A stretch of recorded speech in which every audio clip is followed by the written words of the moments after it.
అందరికీ నమస్కారం అండి. జగద్గురు శ్రీకృష్ణ ఛానల్కి స్వాగతం. ఈరోజు శ్రావణ మాసపు శుక్రవారం. ఈ శుక్రవారం రోజున అమ్మవారి కథలను భక్తి శ్రద్ధలతో విందాం. పాంచాల దేశానికి పురయసురుడు అనే గొప్ప చక్రవర్తి ఉండేవాడు. ఆయన చాలా విద్యావంతుడు, పరాక్రమవంతుడు, తన ప్రజల యందు దయ కలిగిన వాడు.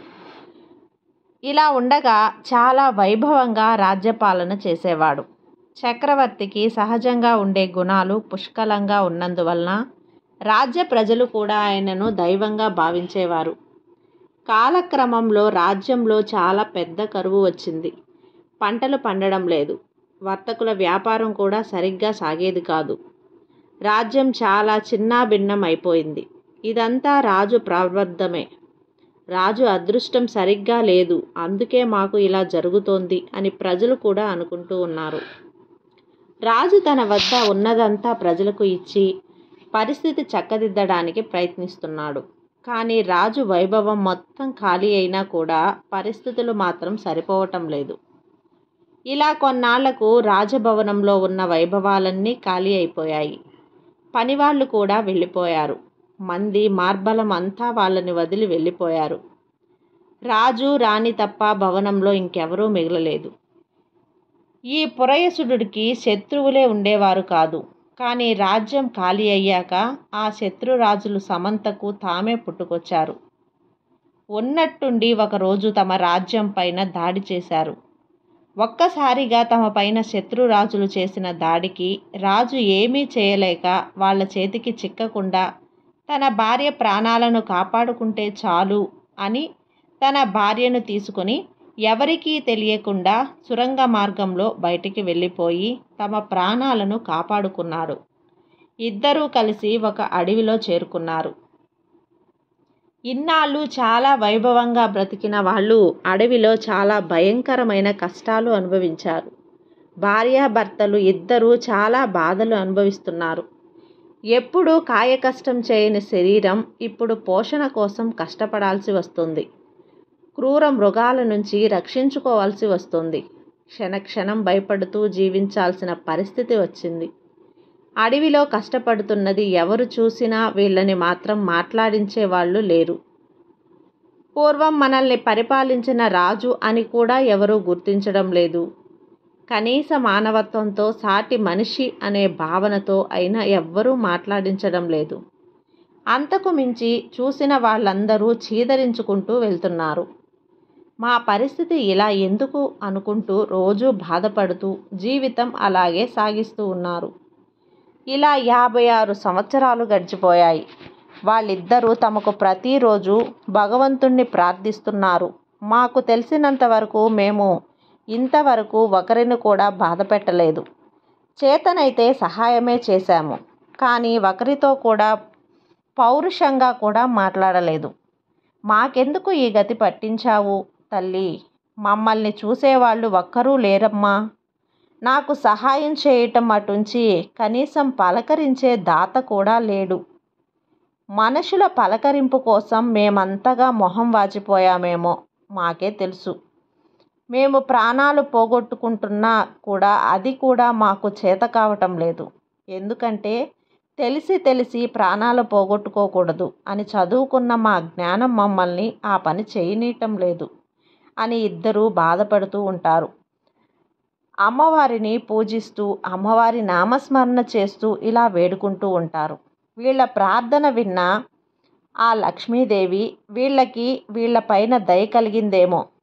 ఆ పరమాత్మ మహావిష్ణువు కూడా ఒక బ్రాహ్మణ వేషంలో వీళ్ళిద్దరి దగ్గరికి వచ్చాడు. తెల్లటి పంచెలాగా కొన్ని ఆభరణాలతో ప్రకాశవంతంగా కనిపించాడు. ఆయన వాళ్ళిద్దరి దగ్గరికి వచ్చి, ఏమయ్యా బాగున్నారా అని పలకరించాడు. 56 సంవత్సరాల నుంచి ఒక పలకరింపు కూడా మేము నోచుకోలేదు. అలాంటి వాళ్ళు ఇప్పుడు ఈయన పలకరించేసరికి వాళ్లకు చాలా సంతోషంగా కలిగింది. ఒక రకమైన భావోద్వేగానికి గురై బోరున ఏడ్చేశారు ఇద్దరు. మళ్ళీ ఆ బ్రాహ్మణుడే వాళ్ళ భావోద్వేగాన్ని చూసి ఇద్దరి తలలను నిమిరి సముదాయించాడు. వాళ్ళిద్దరూ ఆయనను ఉపచరించాలని చాలా హడావిడి పడ్డారు. కానీ వాళ్ళ దగ్గర ఏముంది? ఏమీ లేదు కదా. చివరకు ఆయనని ఒక రాయి మీద కూర్చోబెట్టి రాజుగారి భార్య ఒక మోదుగ ఆకు తెచ్చి ఆయనకు విసనకర్రతో గాలి వీస్తోంది. ఆయన కూడా ఏం చేయాలో చాలాసేపు హడావిడిపడి చివరికి ఆయన పాదాల దగ్గర కూర్చొని పాదాలు వత్తుతున్నాడు. ఇంతలో కష్టంలో కూడా వాళ్ళ అదృష్టం భగవంతుడికి సేవ చేసుకోవటం. ఆ బ్రాహ్మణుడు, ఎందుకు ఇలా ఏడుస్తున్నారు? ఏమిటి మీ బాధ? చెప్పండి, నేను విని నాకు ఏదైనా తెలిస్తే మీకు చెబుతాను అంటాడు. అప్పుడు ఆ మహారాజు తన కథను చెబుతాడు. చాలా కాలం చాలా వైభవంగా రాజ్యాన్ని పరిపాలించాము. కానీ ఉన్నట్టుండి మా రాజ్యంలో అకాలం వచ్చింది. దానివల్ల ఉన్నటువంటి ధన సంపద, పశు సంపద, మిత్ర సంపద అన్నింటినీ పోగొట్టుకొని ఇలా అడవుల పాలయ్యాము. 56 సంవత్సరాల నుంచి మమ్మల్ని మాట్లాడించే దిక్కు లేదు అని తన గోడు చెప్పుకున్నారు. కానీ తెలిసి మేము ఇంతవరకు ఎవరికి ఏ అపకారమూ చేయలేదు. ఎవరిని పల్లెత్తు మాట కూడా అనలేదు. మా రాజ్యంలో వచ్చే భాగవతులను సేవించుకున్నాం. కానీ ఎప్పుడూ ఎవరినీ బాధ పెట్టలేదు. మాకు ఎందుకు ఈ గతి వచ్చిందో, దేనికి ఈ పరిహారం ఏంటో కాస్త చెబుతారా అని అడుగుతారు మహారాజు. ఆ బ్రాహ్మణ వేషంలో ఉన్న మహావిష్ణువు వాళ్ళని ఓదారుస్తూ, నువ్వు ఇంతగా అడుగుతున్నావు కాబట్టి, తెలుసుకోవాలని చాలా ఆశపడుతున్నావు కాబట్టి నీకు చెబుతాను. ఇది విను. ఈ జన్మలో చేసుకున్నది కాదు, పూర్వజన్మ వృత్తాంతం. పూర్వజన్మలో నువ్వు అతి కిరాతకుడైన బోయవాడివి. ఎంత కిరాతకుడివి అంటే, నీ కంటికి పొరపాటున ఏదైనా జంతువు కనిపించినా దానికి అదే చివరి క్షణం. దాన్ని చావు ఖచ్చితంగా ఉంటుంది అనుకోవాల్సిందే. పొరపాటున అది ఏమైనా నీ నుంచి పారిపోవాలని చూస్తే దాన్ని వెంటాడి కోపంతో ఇంకా చిత్రహింసలు పెట్టి దాన్ని చంపేవాడివి. అలాంటి కిరాతక జన్మను పొందావు పూర్వజన్మలో. ఇంతేకాకుండా ఆ జన్మలో నీకున్న పనులు, అలవాట్లు, వేటాడటం, తినటం, కామంతో కళ్ళు మూసుకుపోయి వికృతంగా నీ కామ వాంఛను తీర్చుకోవటం, ఇక నిద్రపోవటం.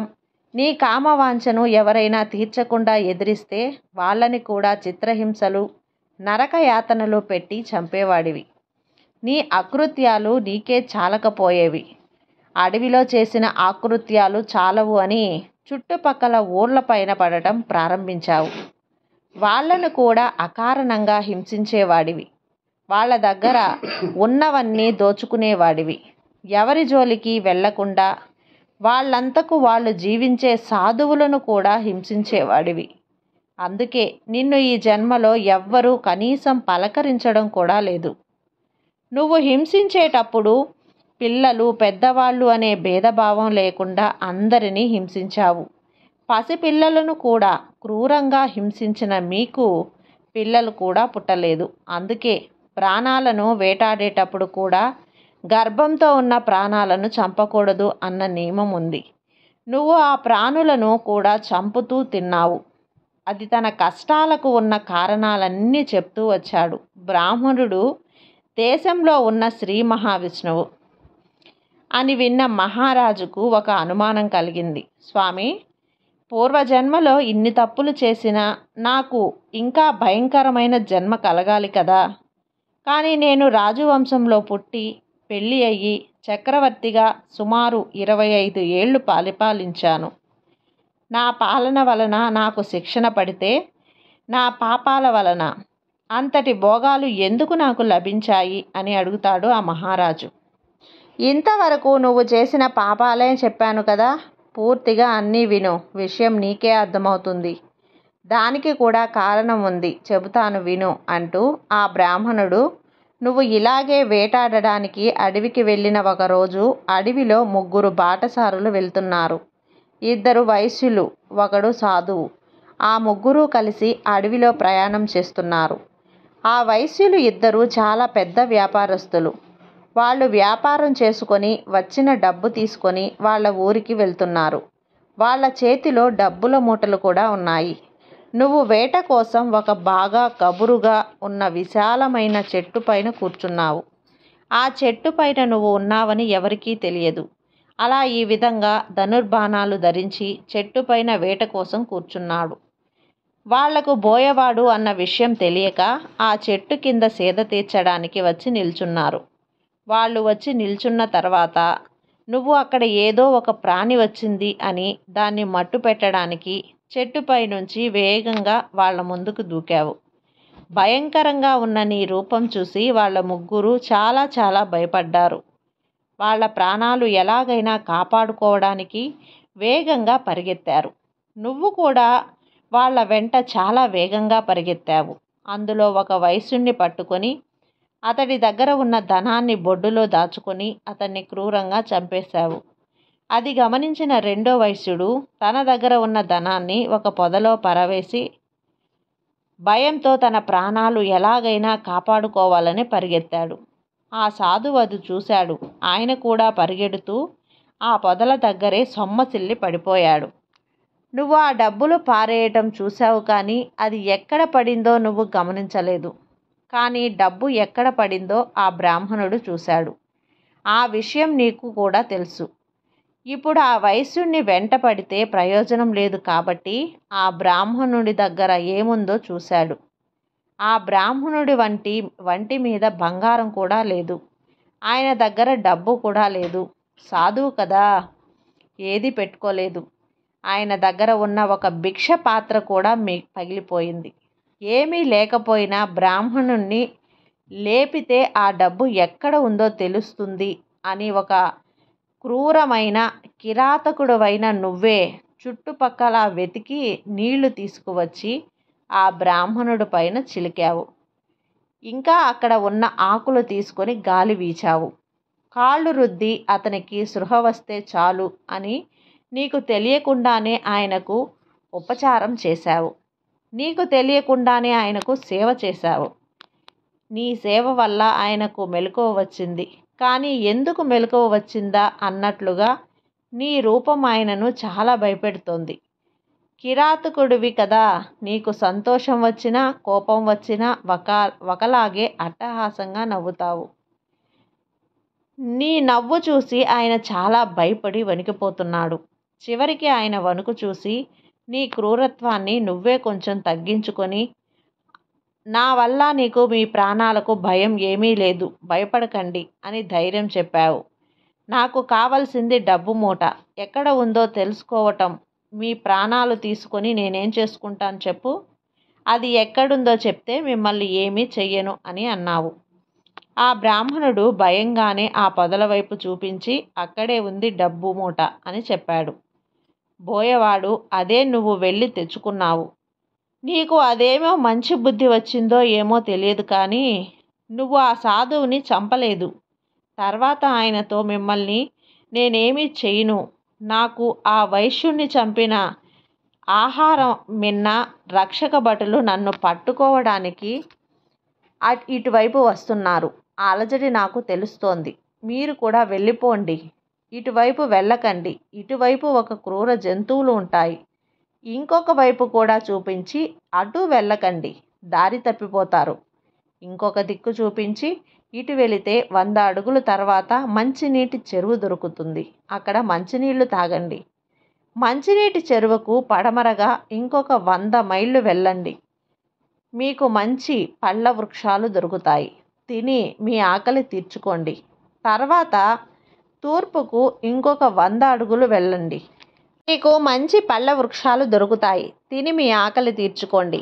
తర్వాత తూర్పుకు ఇంకొక 100 అడుగులు వేయండి. అక్కడ మీకు జనం నివసించే ఊళ్ళు కనిపిస్తాయి.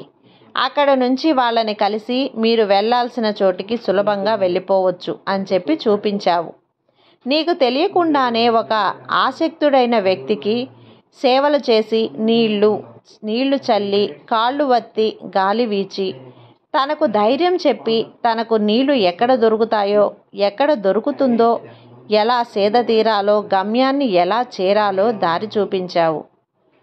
ఆ పుణ్యం వలనే నువ్వు పాంచాల దేశ రాజుకి జన్మించావు. చక్రవర్తిగా భోగాలు అనుభవించావు. ఆ సాధువుకు అత్యవసరమైన పరిస్థితుల్లో సహాయం చేశావు కాబట్టి ఈ జన్మలో కూడా మంచి నడవడికతో జన్మించావు. లేకపోతే అంత క్రూరమైన పనులు చేసిన నీకు ఇంకా క్రూరమైన జన్మ, అతి క్రూరమైన బుద్ధులు వచ్చి ఉండేవేమో. కానీ నువ్వు చేసిన ఆ ఒక్క మంచి పని వల్ల నీకు మంచి నడవడిక, ఇన్నాళ్ళు భోగమైన జీవితం లభించింది. కానీ నువ్వు చేసిన ఆకృత్యాలు కూడా తక్కువ కాదు కదా. అందుకే నీకు ఒక్కసారిగా అన్ని కష్టాలు ఇన్ని ఏళ్ళైనా తీరకుండా అనుభవిస్తూనే ఉన్నావు. ఇదంతా విన్న ఆ దంపతులు ఆ వృద్ధ బ్రాహ్మణుడి రూపంలో ఉన్న మహావిష్ణువు పాదాలపైన పడి బోరున ఏడ్చేశారు. ఆయన వాళ్ళని పైకి లేపి, ఏడవకండి, కానీ మీరు ఏడవాలని కాదు అన్నారు ఆయన. ఇంకా ఒక విషయం, మీరు అనుకోవచ్చు, ఆయన తప్పులు చేస్తే నేనెందుకు ఈ కష్టాలు అనుభవిస్తున్నాను అని నీకు అనుమానం రావచ్చమ్మా. మీరిద్దరూ వేరువేరు కాదు, ఇద్దరూ ఒకటే. పూర్వజన్మలో చేసిన అన్ని ఆకృత్యాలకు ఒక్క జన్మలో అనుభవించడానికి సహాయం సరిపోదు అని ఒక్కడినే ఇద్దరిగా చేసి బ్రహ్మదేవుడు సృష్టించాడు. అందుకే మీరే భార్యాభర్తలుగా మారి ఇద్దరూ కలిసి మొదట భోగాలను, తర్వాత కష్టాలను అనుభవిస్తున్నారు. ఆ రాజు దంపతులు ఆయనతో, స్వామి, మీరు చెప్పింది మాకు అర్థమైంది. ఇక ప్రారబ్ధం మాకు తెలియదు కాబట్టి అనుభవించాము. ఇక ముందు ఏమి చేస్తే మేము పూర్వ వైభవాన్ని ఇంకా ప్రజలకు ఉపయోగపడేలా మా బ్రతుకులు సాగించగలము? ఆ పరిహారాన్ని మీరే చెప్పండి అని ఆయన కాళ్ళ మీద పడి వేడుకుంటారు. మీరు చేయవలసినవి 3 పనులు. 1 స్నానం, అది కూడా నీకు పెద్దవాళ్ళు ఏ విధంగా ఎలా నియమం తప్పకుండా చేయాలో అలా చేయాలి. సూర్యోదయానికి ముందే లేచి స్నానం ఆచరించాలి. 2వది, నియమం తప్పకుండా పూజలు. నీకు ఏ దేవుడి యందు శ్రద్ధ, భక్తి ఉందో ఆ దేవుడిని శ్రద్ధగా, భక్తిగా పూజలు చేయాలి. అది కూడా మీ వంశ ఆచారాల ప్రకారం ఏ పద్ధతుల్లో చేస్తారో అదే పద్ధతుల్లో చేయాలి. తర్వాత దానాలు. ఇప్పుడు నువ్వు ఉన్న పరిస్థితికి నీ వల్ల ఏమవుతుందో దానాలు చేయాలి. అంటే ఇప్పుడు నువ్వున్న అడవిలో ఉన్నావు కదా, వచ్చే బాటసారులకు అనువుగా వాళ్లకు ఆసనాలు, అంటే రాళ్లతోనే ఎంతోమంది బరువులు మోసుకుంటూ వస్తారు. అవి వాటిపైన పెట్టి సేద తీరుతారు. వాళ్ళు కూర్చొని సేద తీరే విధంగా ఏర్పాటు చేయి. ఇంకా పెద్ద పెద్ద ఆసనాలు, పడుకునేలాగా కూడా అలాగే ఎండకు ఇబ్బంది పడకుండా గొడుగులు, చిన్న చిన్న చలివేంద్రాలు లాగా ఏర్పాటు చెయ్యి. మంచినీళ్లు అందించు. నువ్వు వెళ్ళి ఇక ఇవ్వకపోయినా అక్కడ ఏర్పాటు చేస్తే వాళ్ళు తీసుకుని తాగే విధంగా ఏర్పాట్లు చేయి. అడవిలో అక్కడక్కడ ఇవన్నీ ఏర్పాట్లు చేసి క్రమక్రమంగా మీ పరిస్థితి వృద్ధి చెందితే నువ్వు చేసే దానాలను కూడా సమయానికి అనుకూలంగా వృద్ధి చేసుకో. ఇలా చేస్తే మీరు తప్పకుండా చాలా తొందరలోనే పూర్వ వైభవాన్ని పొందగలరు అని చెబుతాడు. వృద్ధ బ్రాహ్మణుడి రూపంలో ఉన్న శ్రీ మహావిష్ణువు అది విన్న మహారాజు, ఆయన భార్య సరేనని చెప్పి ఆయన కాళ్లకు నమస్కరిస్తారు. నవ్వుతూ, సరే ఇక నేను ఉంటాను అని 4 అడుగులు వేసే లోపలే వాళ్ళ కళ్ళ ముందే అంతర్ధానం అయిపోతాడు. వాళ్ళిద్దరికీ వచ్చింది సాక్షాత్తు ఆ పరమాత్మయే అని అర్థమైపోయింది. వాళ్ళ ఆనందానికి అవధులు లేవు. తర్వాత ప్రతిరోజు ఆ పరమాత్మ చెప్పిన విధంగానే వాళ్ళు స్నానం, పూజ, దాన ధర్మాలు అన్నీ చేస్తూ చాలా తక్కువ కాలంలోనే పూర్వ వైభవాన్ని పొందారు. ఈ విధంగా ఈ కథ పూర్తయింది. ఈ కథ మీకు నచ్చినట్లయితే లైక్ చేసి సబ్స్క్రైబ్ చేయండి. మరికొంతమందికి షేర్ చేయండి. సర్వే జన సుఖినో భవంతు.